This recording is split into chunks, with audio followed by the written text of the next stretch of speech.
Bharatiya Janata party अनुसूचित जाति मोर्चा के राष्ट्रीय अध्यक्ष लाल सिंह आर्य ने आगामी निकाय चुनाव को लेकर अजमेर में कार्यकर्ता सम्मेलन किया। श्रीनगर रोड स्थित होटल में आयोजित इस सम्मेलन में राष्ट्रीय पदाधिकारी के साथ ही प्रदेश अध्यक्ष कैलाश मेघवाल, विधायक अनिता भदेल के साथ ही कई कार्यकर्ता मौजूद रहे। कार्यकर्ता सम्मेलन के बाद मीडिया से बातचीत में उन्होंने राजस्थान सरकार पर जमकर हमला बोला। उन्होंने कहा कि राजस्थान महाराणा प्रताप की भूमि है और यहां कांग्रेस की सरकार के कारण दलितों पर अत्याचार बढ़ रहे हैं। उन्होंने बताया कि प्रदेश के 1 दर्जन से अधिक जिलों में महिला व दलित उत्पीड़न और अत्याचार की घटनाएं बढ़ रही है।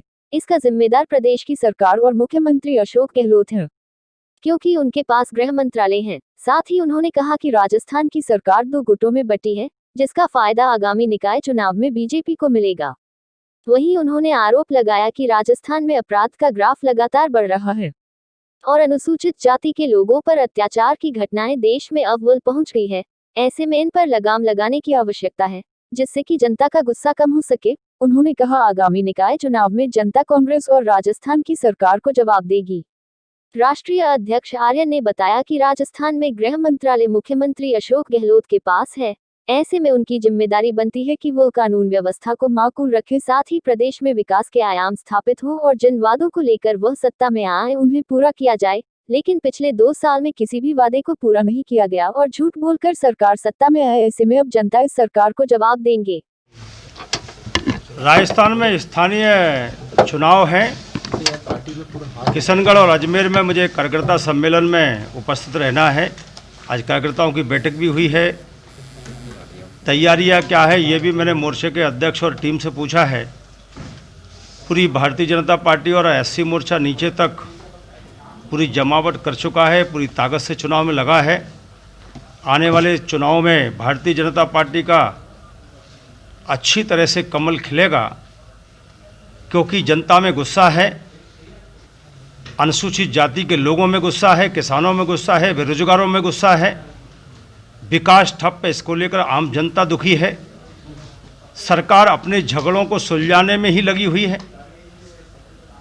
और एक बहाना लेती है कि हमारे पास पैसा नहीं है। मुख्यमंत्री के पास गृह मंत्रालय है, अब मुख्यमंत्री भी है, गृह मंत्री भी है।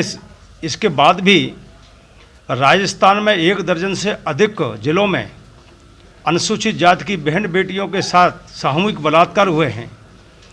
महिलाएं असुरक्षित महसूस कर रही हैं। मुख्यमंत्री कुंभकर्णी नींद में सो रहे हैं। या तो गृह मंत्रालय छोड़ देना चाहिए या मुख्यमंत्री पद से इस्तीफा दे देना चाहिए, क्योंकि उन्होंने बेरोजगारों को बेरोजगारी भत्ता नहीं दिया, किसानों को कर्जा माफ नहीं किया। 10 दिन में राहुल गांधी ने कहा था, उन्होंने घोषणा की थी कि हम सुरक्षा देंगे, संरक्षण देंगे, लेकिन आज अनुसूचित जाति का आम आदमी असुरक्षित महसूस कर रहा है राजस्थान में।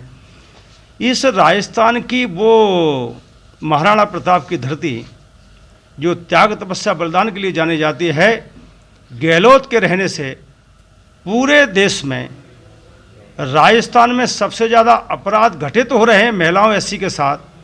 ये राजस्थान का भी कहीं ना कहीं अपमान हो रहा है।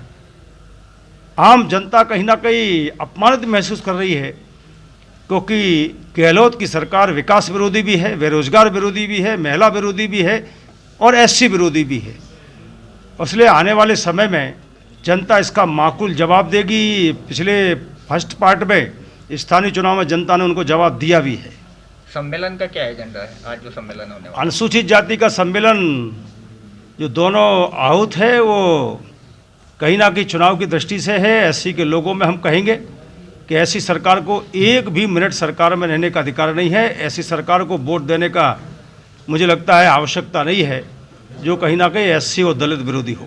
सर, बीजेपी कांग्रेस में जो गुटबाजी है उसका फायदा बीजेपी को चुनाव में? भारतीय जनता पार्टी गुटबाजी से वोट नहीं लेती। भारतीय जनता पार्टी विकास के आधार पर वोट लेती है। मध्य प्रदेश में 4 बार हमारी सरकार बनी है विकास के आधार पर। नरेंद्र मोदी जी की सरकार दूसरी बार बनी है विकास के आधार पर, कल्याण के आधार पर। और इसलिए जनता में हमारा विश्वास पैदा हो विकास के आधार पर, लोगों के कल्याण के आधार पर, इस विषय को लेकर हम चुनाव में जाते हैं। कांग्रेस षड्यंत्रों के आधार पर जाती है, जो षड्यंत्र अभी देखने को आपको मिल रहे होंगे। मैं कांग्रेस की बात कर रहा हूँ मैं। सचिन पायलट एक तरफ मुख्यमंत्री, उसका फायदा निकाय चुनाव में मिलेगा? ये कांग्रेस का आपसी अंदरूनी झगड़ा है। जो घर नहीं संभाल सकते वो प्रदेश क्या संभालेंगे, ये संदेश कहीं ना कहीं जाता है। और इसलिए भारतीय जनता पार्टी का एजेंडा है कांग्रेस का दलित विरोधी और विकास विरोधी चेहरा।